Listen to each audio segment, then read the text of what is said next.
This time on Flipping Bangers. Gus is on a mission. Tell me if I've been a lovesick fool, right? I'm all ears. He sees a diamond in the rough. You're going to love it when you drive it. I don't want to go anywhere near that, 'cause that could blow up in my hands. And if we can smooth off the rough edges, Oh, my goodness. we'll get a chance to shine. We have definitely turned back the clock on this car. It's definitely got a new lease of life. We've said goodbye to our day jobs and invested our own hard-earned cash as we try and make it in the cutthroat world of second-hand cars. You've got to buy well, but you've got to sell well. We have a goal. We need to double our money. If we put 500 quid in, we need to see £1,000 back. But we're forced to the very bottom of the market. We buy cars that nobody else wants. Who else would buy that car? Can we keep our business afloat, Flipping Bangers? There's so many things to do to this car. We've turned our backs on our regular jobs and attempted to carve out a new living by buying and selling cheap cars. Evicted from our previous workshop by angry neighbours, Will has sorted us out with a new base, and apart from having no working toilet, it feels like home. We've raided our bank accounts, and this time we have enough to invest around £500 to £1,500 on each car. It's time for us to choose a new project. But what will it be? No, I was thinking, I don't want to see anything fancy, nothing fragile. Yeah, I don't want broken, and I definitely don't want rusty. No, I think something strong, some sort of robust engineering. Yeah, quality and substance. I think our collective minds are drifting towards Stuttgart and Munich, aren't they? Yeah, well, we are here to make some money. So let's not mince our words. Let's think BMW. Let's think Mercedes. Yeah. So maybe 5 Series or some sort of E-Class. Yeah. I'd say at the moment, A90S 5 Series. It can be a little bit underpriced. Yeah, to sell, yeah. Yeah, maybe you're right. But I think that 5 Series, E-Class, C-Class, these are the sort of cars that everybody goes for. I think maybe we should go a bit more off-piste. You know what we haven't thrown into the mix? Audi 100.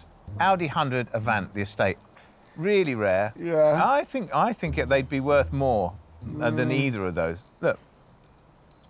Yeah, no, I've not seen one of those for years, and no, I'm sticking with the 5 Series. 5 Series, 5 Series. I can't say it enough. I really like the look of this Audi 100, though. Oh, you? Yeah. It's only done 130,000 miles. That's it. How about you call up the owner of the Audi? Good idea. Yeah, see if he's got a nice 5 Series. I might call him anyway.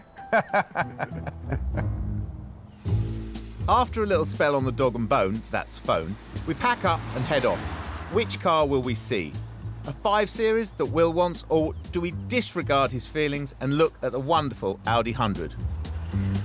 Do you remember in the 70s and 80s there was a radio programme where the hapless people used to phone in and confess to sins that they didn't really regret doing, to the accompaniment of tears and strings? Yeah, I do remember. I used to quite like it, actually. Yeah. It was quite good. But what I'm not liking about it at the moment is this is beginning to make me think that you have some sort of something you need to get off your chest, maybe? No, what gives you that idea? Well, nothing, of course. Well, a bit, I suppose. Go on, I know what it is.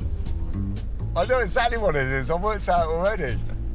Right, so we're off to see a car, yes? Yes. Right. Let me just hazard a guess that it's not the BMW 5 Series that I want. It's that Audi that you want, isn't it, Gus? Okay. Let me tell you the information about the car, and you can tell me if I've been a lovesick fool, right?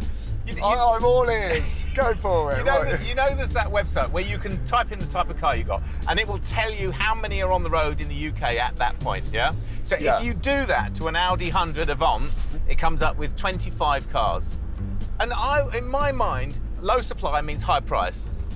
Okay, yeah. But that car, it was on auction, this car, and it was bid and sold, but it was never paid for. So I took the opportunity to sneak in and get us a booking for it. Oh, well done you. It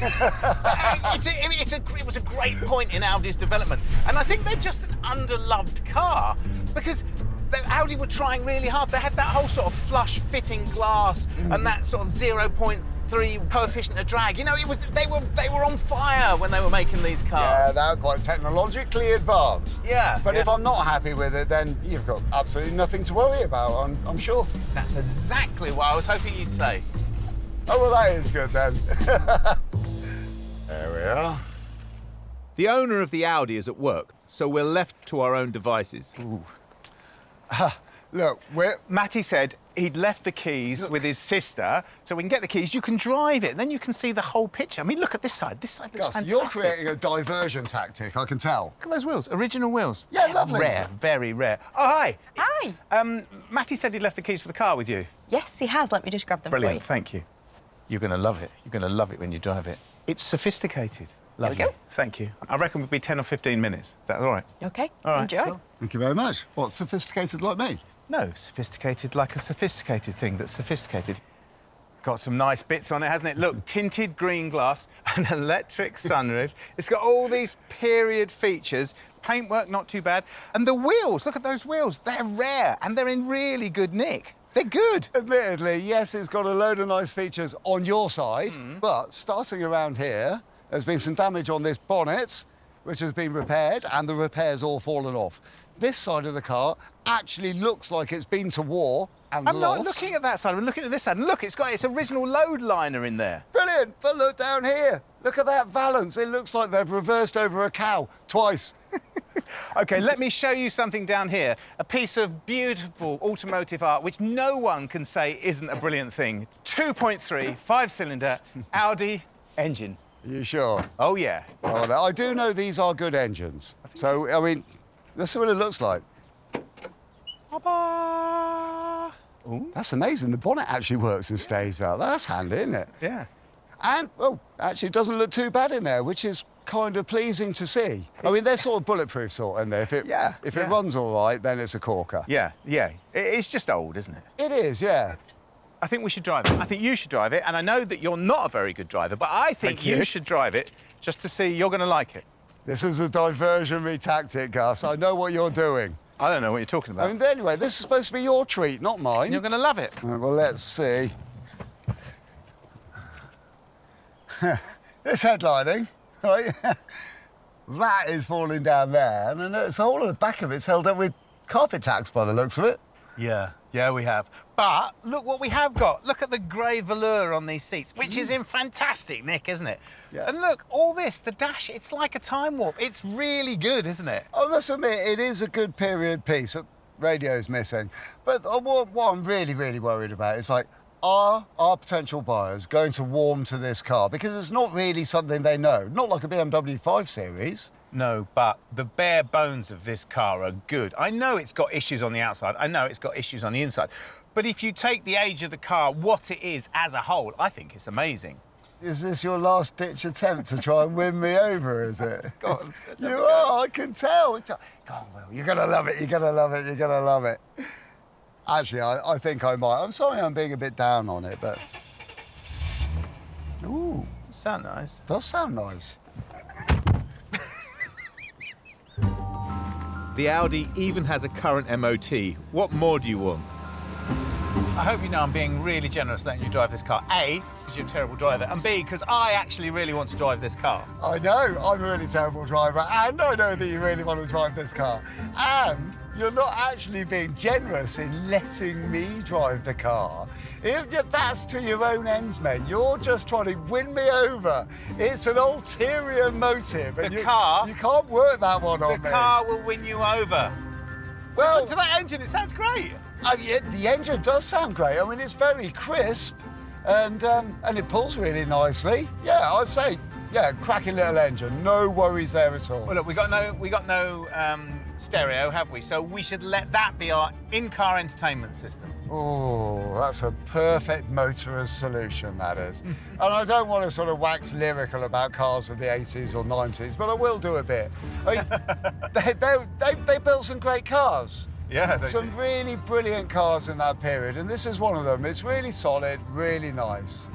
They were trying hard, weren't they? Audi. They were definitely trying to impress BMW and Mercedes with their ability to create a really good car, and they really did create a good car with this.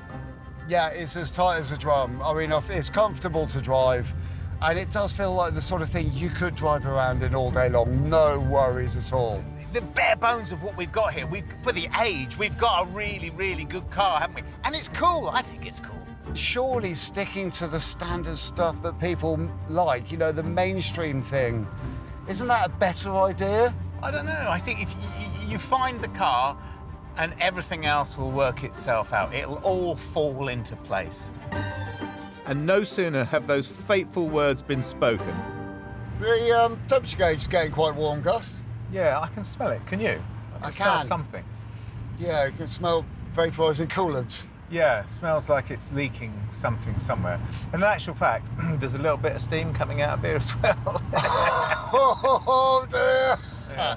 That's not good. Right, okay, I better find somewhere to pull over a bit sharpish then. We should have a look, shouldn't we?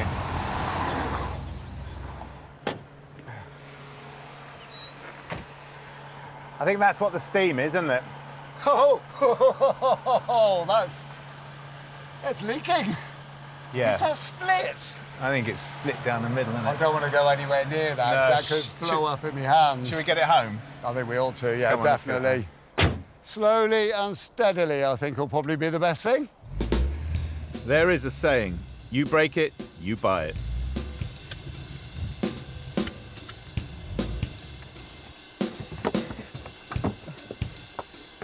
So do we want it or do we not want it?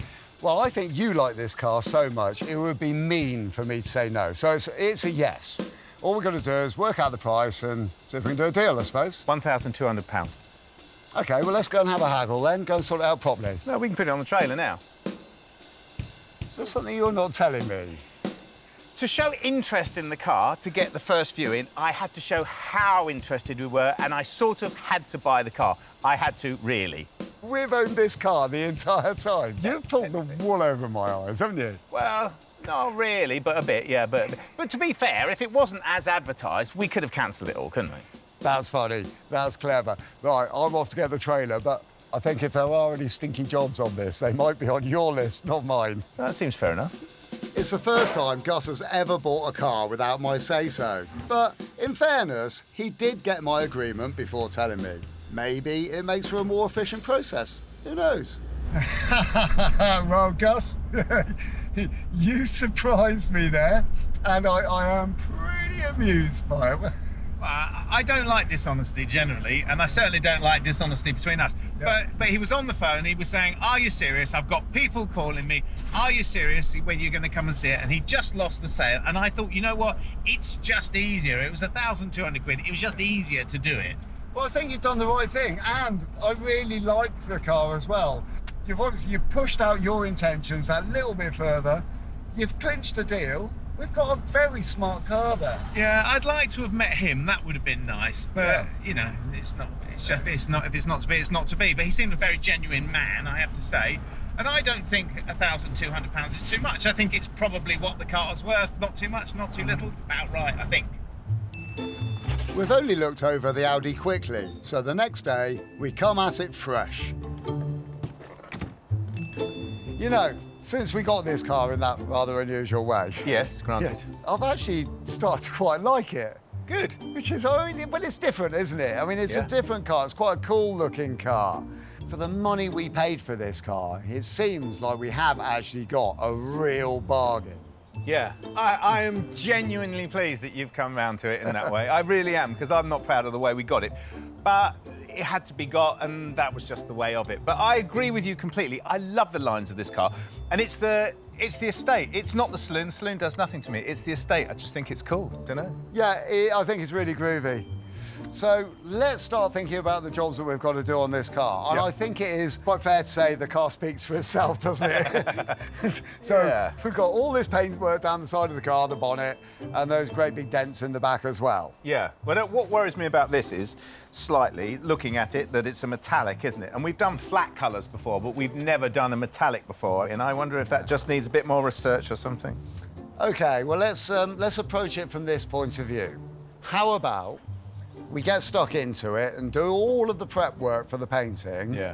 and then see how we feel when it comes to the big moment. Yeah, see how brave we feel. Yeah, exactly. Same as usual then. Yeah, sort of. OK. Well, there's the dent, isn't there? The dent. Yeah, look at this dent and that dent down there. Now, both of those are going to need pulling out, and they're going to need a really good job doing on them, because that's not just a straightforward filler job. No. And the one in the back as well, that's definitely not a straightforward filler job. Bit of panel work's required on this. So, if we recap then with this car, Yeah. we've got a header tank. We know the header tank's leaking, don't we? Because We it do. was on the test drive. Yes, we do, So yeah. we've got a window that doesn't go up, so we need to investigate that, see what that is. And we've got a headlining, which one of us, yeah, get it, possibly me. OK, Yeah. got to do that. But that's it. So that's all we've got on this car.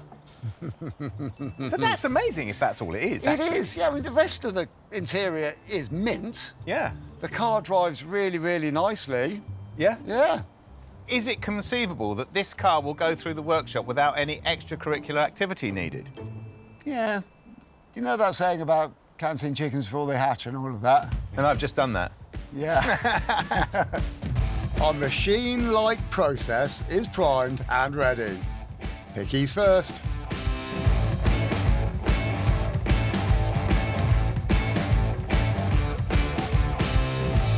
Right, OK, so I've got some really nice pictures of the Audi, which I'm currently putting up on the adverts at the moment, and it's looking good. I'm not using the pictures of the side that needs painting, because by the time we sell the car, that will all be done and the car will be MOT'd and ready to go. I have been doing my research because the pricing I'm finding a little bit difficult to work out. There aren't that many of these cars left, so you'd be forgiven for thinking that's going to escalate the value. Totally not true. This is not a Ferrari, this is an Audi. So I've got to come in with a decent price so we make some money. I'm thinking around about the sort of 3,500 quid mark, because that's not too high. Because if it's too high, people will ignore it. If it's too low, people get suspicious. It's a quandary, isn't it? Knowing that our car is going to be very good when it's done, 3,500 would be quite a keen price. People who like these cars, they're not frightened by those figures. So this is my final decision, which I'm going to put in the computer. 3,760 quid. That should do it. That won't frighten people off, and it might draw the right people in. With a completely arbitrary price agreed on the Audi, it's welcomed into the greasy cocoon that is the workshop. And since the Audi's overheating, let's get that sorted, as non-driving trumps scruffy paint. Well, we know from our test drive that the Audi has got a split in its header tank just here. So I'm going to replace it. And they're not difficult to get hold of, and they're not expensive, which is great. But what it's going to do is it's going to mean that this Audi engine, this 5-cylinder engine, is going to run beautifully smoothly and beautifully reliably. Because the person who buys this car isn't going to be buying an estate car to pop down the shops in. They're going to be buying an Audi 100 Avant. They're going to be super cool, and they're going to have their double bass in there and the rest of the band in the back. Or they're going to be surfers, and they're going to put their surfer boards on the back, and they're going to go down to the Witterings or down to Newquay. That's the plan, anyway. Poor Gus is away with the fairies today, but he gets the first job, which is removing the header tank, which allows for expansion of the water in the system. He unscrews it and removes the plumbing. We ordered a new part on the way back here for 35 quid, and it's arrived already. And once it's topped up with coolant, it's good to go. So that's a relatively cheap fix to get our Audi up and running reliably again, which makes a bit of a change in this workshop. An uneventful first day then, but cheap. The overheating is cured, and we're off home to dream about how we find those cool owners that Gus is obsessing about. It's the second day on the Audi project, and another niggle is a potential issue with the brakes. And since we're getting it to run right, before we get it looking right, we're having a closer look to see what's wrong.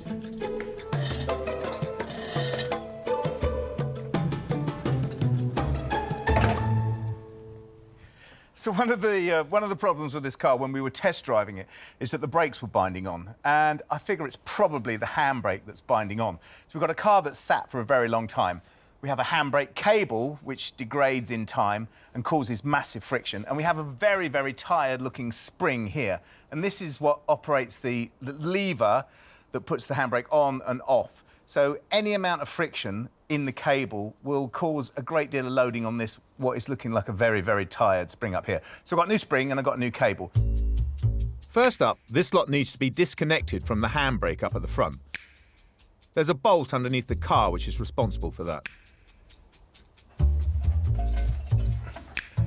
So it's out, and if you'd like to accompany me to the bench, I'll show you this cable. So here we have our old handbrake cable. As you can see, if you pull it, there's a lot of friction in the cable. So just think, every time you let the handbrake off, that little spring has got to let this cable all the way back round. And honestly, I think it's going to struggle, because the new one... Oh, hello.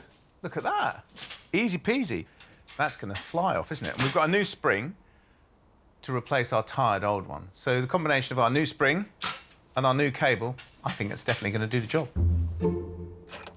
So far, so good. Another £30, that's all. This is going to be a cheap car. So as with everything, there's a bit of creep on this job. I thought it was going to be really easy. I thought I was going to put the spring on, put the cable back on, and everything would be good. But there's a cam in here, this one here, and as you pull on the handbrake, it operates a little rod here which closes up the calipers and applies the handbrake. And on the one that's on the car, this is obviously very worn and the rod is poking into here, so I can't get this cam on here round far enough to put the pin back in. So I'm going to have to take the caliper apart now and see if I can wiggle it out somehow, put the new one in. In Gus's excitement during the test drive, we didn't notice, but there's a warning light on the binnacle pointing to warm brakes. So I take a look. Ah, I see what they've done here. That wire there is where the sensor that goes in the brake pad should plug into the wiring loom of the car. But it seems that they're fitted pads that don't have a sensor on them. So to get around the problem of the light on the dashboard being on, they've actually bridged the contact within this plug to solve that. Now, I have got the correct brake pads. That bit is the bit that should plug into this. Now I've just got to hope that I can clean this up and get this bridging wire out without damaging the socket at all, and hopefully it should all be okay. But if I damage the plug when I remove the bodge, it might break that part of the wiring loom. So gently, gently, dab a lubricant, and then a good pull. So I remove the caliper and I wind back the piston, and this facilitates the new pads which I'm putting in. And then I re-clamp the caliper back on. It's extremely frustrating. It's going to go on. Right, well, that's the caliper back on, which is great because we've got new pads in there as well, which is only going to help with this car. Just going to put the cable on now. Oh, yes. Oh, yeah. Oh, that's really good. Right, with quite a lot of struggling, that has just come out. It was quite rusty in there, so I think that should make a good connection when the new one goes in there. Brilliant. I can get on with changing these pads then. Granted, this isn't the most interesting job in the world. A lot of drivers just do brakes at their local fast fit garage and never engage with it. But it's taught us something about the Audi. Yes, it's a well looked after car, but it has been neglected more recently, and shortcuts have been taken to save money. There we go, managed to salvage that connector, and the brake pads are all changed. So, another calm, cheap and peaceful day. Who'd have thought it? It's day 3 on our Audi, and after much procrastination, it's time to face a rather large painting job. The whole side of the car. We need to address the elephant in the room, don't we? Well, this. Yeah, yeah. Which I have been trying to avoid for as long as possible. You and me both, yeah, definitely. Well, it's a big job, isn't it? But once it's done, really good job done. Yeah, definitely worth it. Are you going to do those dents at the back? Yeah, I'll crack on with those. OK, well, I might rub this down. You can probably hear the sigh of pleasure as Will gets to knock things about with a hammer. This dent is not going to be that easy to get out. There's no access behind it, apart from this tiny weeny little gap. I mean, normally you sort of try and use like hammers, dollies, and you can work it from both sides. You know, one's like this. But on this particular occasion, I'm going to be using things more like a slide hammer, and a slide hammer with this sort of tool on the end of it, so I can hook it up in there and gently sort of tease the dent back out into the shape it should be. And then get in there with lever bars and gently manipulate the rest of it to get it as good as I can. Not looking forward to this job, to be honest. A pro repair on this would cost us as much as we paid for the whole car. So I'm going to hammer away until it looks slightly better.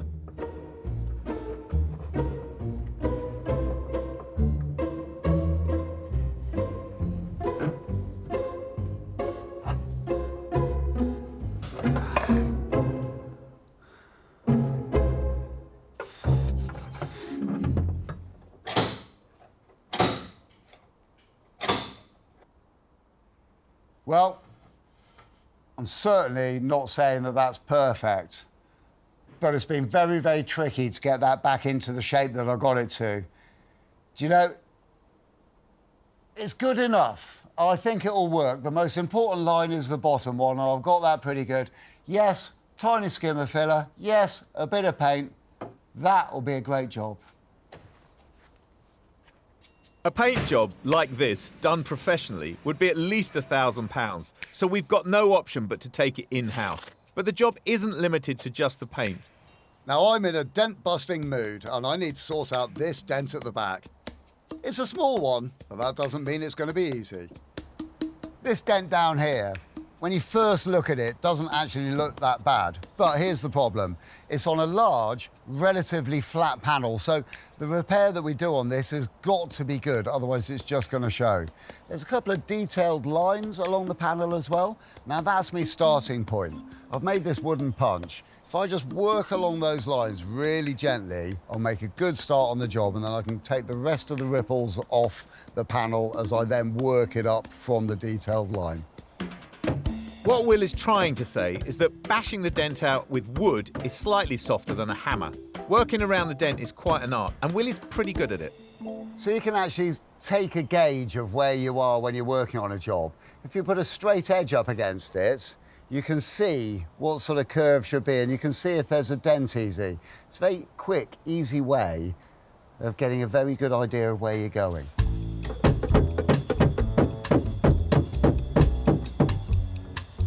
The detailed lines are managing to come out really well. I'm getting a very good edge on those, which I'm measuring with my rule. But there's still a ripple in the panel, which I've tried just tapping gently from behind. But because there's so much spring in the panel, I can't actually work against it. So if I use a dolly, a flat dolly on the outside of the panel and just sort of tap next to it, I can use this as an anvil, something to take the flex out of the panel as I tap it and see if it will just bring it into line. And it's not pretty. Not yet. While Will does that, I'm using the high-pressure airline to clean off the faded lacquer. Right, so I've run my rule up the dented area, and I can see it's coming out really, really nicely. There's very few shallow points. And so I can work out where the shallow points are and the high points are. Flat block with a bit of medium sandpaper on it. Gus is sanding with a bit of 240 grit paper. And I'm priming, ready for filler. We use as little as possible. That is the golden rule. Right, I'm done. Are you done? Huh? You done?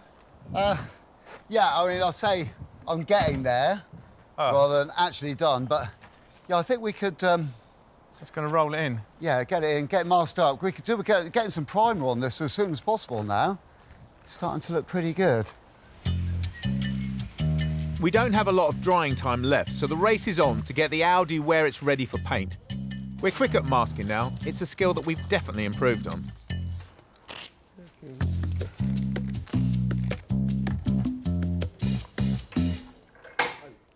Will has a steady hand, so he gets to prime, while I Serenade him?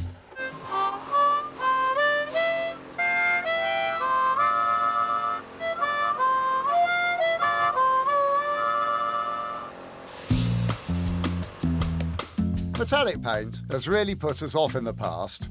It's a lot more tricky to apply than the solid paints we're used to. Thankfully, the primer has gone on really, really nicely and is all now prepared, ready for the base coat, which is the metallic level. It's quite exciting. The Audi will receive 3 top coats and 3 coats of lacquer once that's dry. The worrying thing is you never know until you've had the patience to step back for at least 5 minutes and wait and see how that coat has gone. It's looking pretty good. The first coat's always a very dust coat, very, very light. You can start to build it.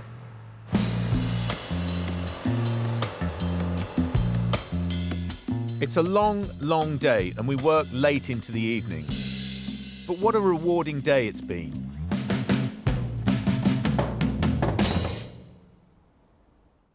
It's day 4 out of 5 on our cool Audi. We haven't spent much, but we haven't tackled any of the truly nasty jobs. Have we been putting them off?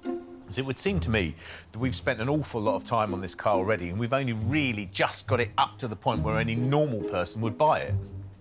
Yeah, and that's not really enough to raise its head above the parapet and attract the niche group of people that are interested in these cars. Yeah, I mean, the thing that we saw in it, not one of the many things, is that it had a really cool interior. It's got a really good interior, but a really, really baggy headlining, hasn't it? So I am about to fall on my sword and go and pull the headlining out. That's very good of you. Thank you, Gus.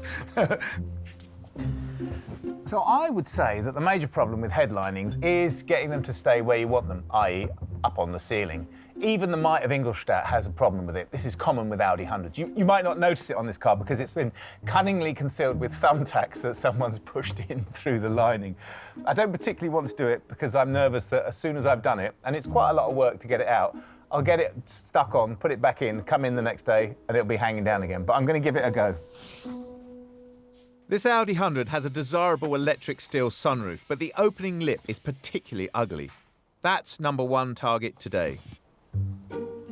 One of my failings is that I'm a little bit ham-fisted, but I have to remove the fitting slowly and carefully. Nothing more to it than that.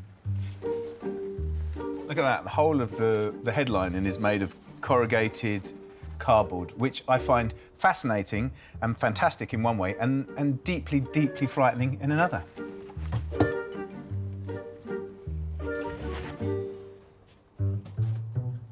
One of the small inconveniences with this car is this window not going up and down, which is pretty annoying, isn't it? And we can't sell the car like that.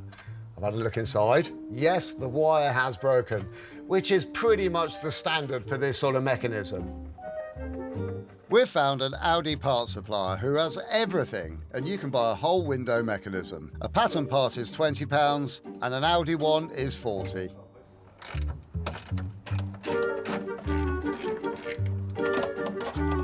Our budget means we had to go for the cheaper one. This part here is the bit that goes up and down in the slider. It attaches the mechanism to the actual glass in the door. There's a circlip on the other side, which is impossible to get to. But Audi have made it easy for me because the actual door splits in 2, so the mechanism all comes out and the glass all comes out on the other bit and gets to the other side, put it all back together, piece of cake. Well, that's the idea anyway. Let's see if it works.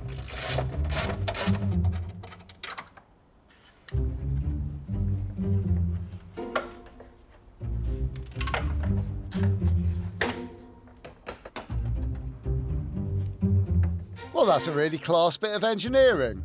The fiddly job is done fast, and once I've connected the motor up, we'll be in business. But now is the moment of truth. Has it fixed the job? Yes. Yes. It's now time for the black art of re-gluing the headlining. I've got my new fabric and the board layer that goes between the lining and the roof. The idea is that we glue the board with contact adhesive, keeping the layers regular and deep. Right, that's the board done. Now I've got to do the lining.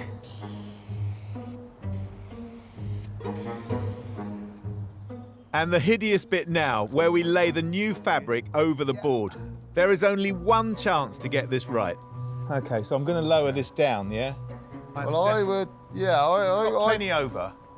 Is this a good time to tell you I haven't washed my hands? No, I asked you if you'd washed your hands. Oh, I thought you were joking.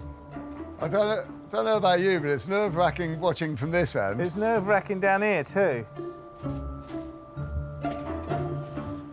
Right, OK, am I coming down at the right speed? Yeah, you are. And then what I'll do is I'll go across this bar here.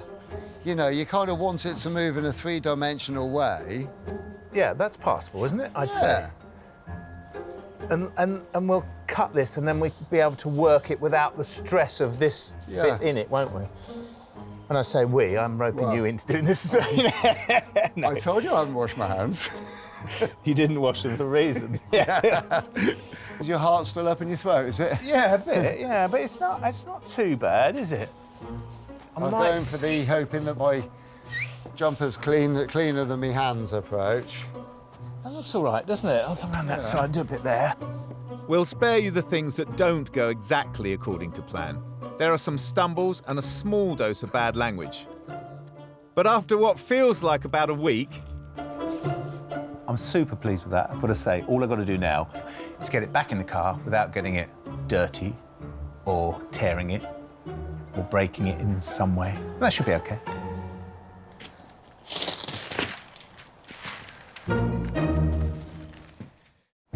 We've gone the wrong way. We have, yeah. Day 5. It's the last one to complete our Audi Avants. Or Avant? That looks great. Yeah, much, much better than it was, isn't it? So much better than it was. And it's upping the value of our car. Exactly that. We've got a lot to do, haven't we? I've got to put that headlining in. Yes, we have. No time to waste, yeah? Cup of tea? Oh, that's a great idea. The really worrying thing about headliners is they have a terrible habit of not staying where they're put once you've got them in the car.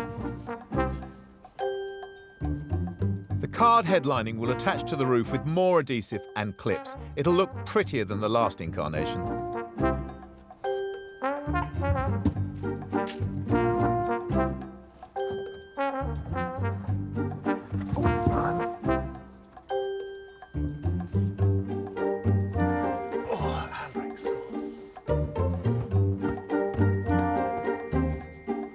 But while I wrestle with that, more issues are coming thick and fast.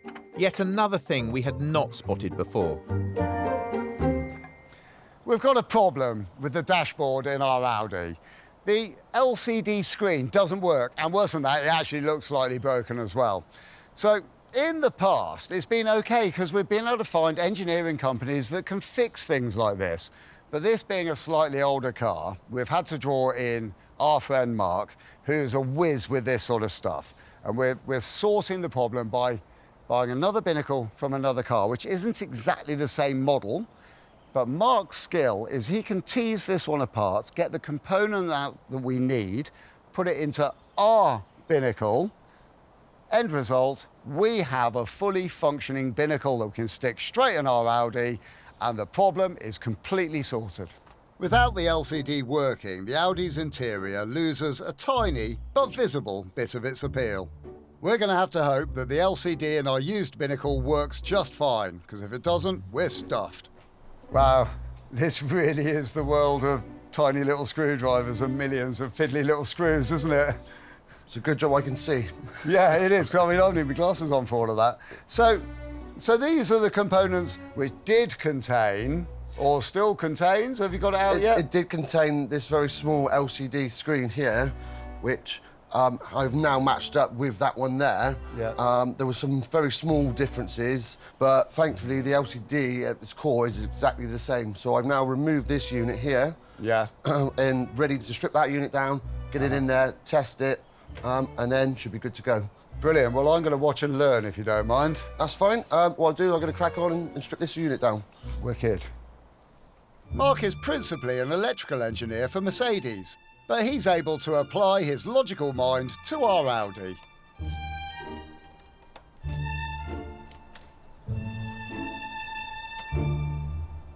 Just going to remove this one. Well, I'm no expert, but it looks like we're getting to the right place at the moment. We're not far off. this is where the business happens. Okay. Our dud LCD is revealed.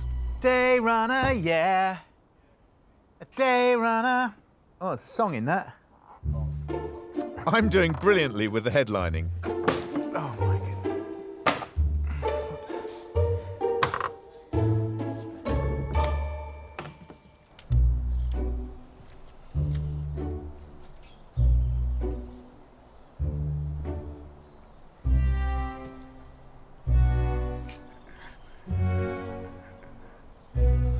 Okay, it's all back together. Would you mind passing me the rest of the instrument cluster, There please? you go. I knew what you were wanting there, didn't I? Well, straight down here, yeah? Fantastic, thank you. Cool. I'm a good little helper, aren't I? Not too bad. I love it when I fish for a compliment and it pays off. The new LCD is plugged in and working.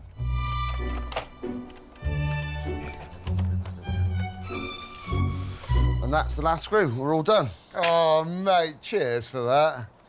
You know, that is brilliant, isn't it? So it's really good to know you've managed to pull all these bits to pieces, put them all back together, get it all sorted and working, and you haven't even broken into a sweat, which I find is pretty amazing. Catch you later, dude. Cheers. Oh, the doors are open, that's why.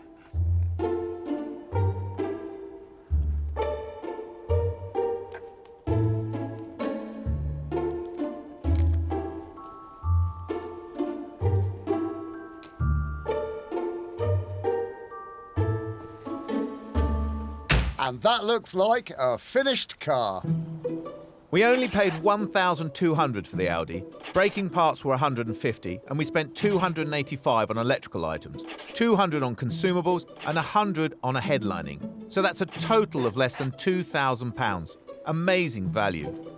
I think this is an unusually glorious moment for us, isn't it? It's when we can finally breathe and take in the fantastic work we've done, revel in the glory of what we've done to this car. Yeah, but you did really like this car, so for you it wasn't a massive leap. But for me, it was a bit more so. But with a little bit of time and owning it and working on it, I've started to really recognise the fact that, yeah, this is a cool car. Yes, it is a really, really nicely built car. They're fantastically made. The engineering is fabulous. And it turns out they're really cool too. I think we try to give all our cars new leases of life, don't we? Everything that comes out of the garage. And we do that to a lesser or greater extent on each car. But this car in particular, we have definitely turned back the clock on this car. It's definitely got a new lease of life, hasn't it? Yeah, I think you're leading up to a but somewhere. No. Oh, no, but I think you should drive it. I think there's still a but. But I hate it when you drive. Now that was the but I thought you were going to come to. Cheers, mate. Right, I shall drive it, and I am going to enjoy it. You might not.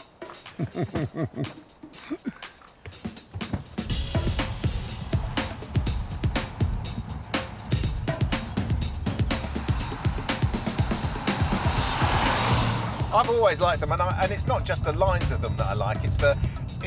It's compliance, the way it sits on the road. I really like. I love this interior, and I think this has held up really well. I love the 5-pot engine. You know, its power delivery. It's brilliant, isn't it? Well, it is quite a special car, and in its day, this was a very special car.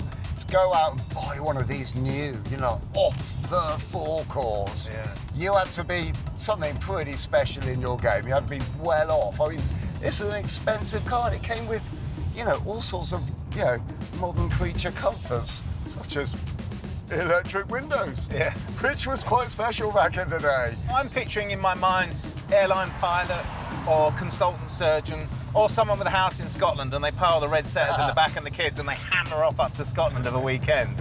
It would do that, wouldn't it? Yeah, it would. It's that sort of a car, but we've been showering this car gracefully with compliments. Surely we can find some negatives to throw into the mix a bit.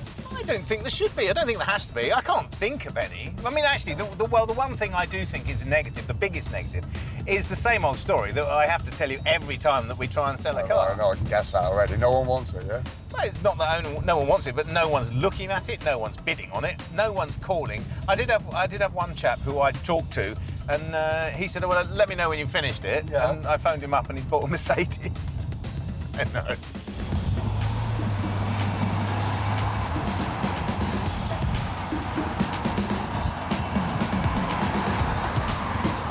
to think that we were going to sell this in the time that we've got is naive, because the person will be out there, and the person, when they see this car, they'll want it because it's great. But it's just going to take longer, I think. Well, that is our strong point. We know we've got a good car, and we know if somebody is looking for one and they come and see this one, you know, we have the confidence to know that this one's a corker and it should then sell. Yeah, it's definitely a good one, isn't it? I mean, it's just purring along, isn't it? It's beautiful. It's not a rattle. It's No, amazing. not a single thing. I mean, it is just as it should be. Yeah.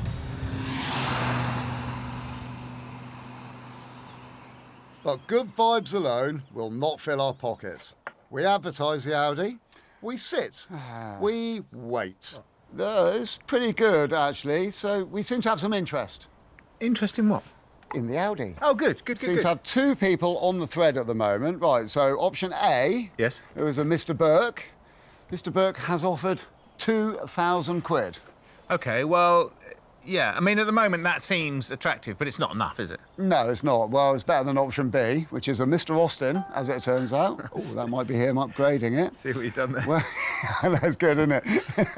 He has just asked for what our best price is. OK, well, unless he's going to take, say, if we say £4,000, he's not going to buy it, is he? No, I don't think that's the way that one's going. I think that we'll find somebody who wants an Audi 100. I would say they probably are just looking for a car, aren't they? Yeah, they're not offering serious money there. That's not a good offer, either of them. I think we wait, don't we? Yes, definitely. Yeah. And what does the Audi eventually go for? An internet pledge at 2,800 wins. And we say an extraordinarily grateful yes. I told you though, didn't I? Yes, you did tell me. I know. I never had my doubts. No.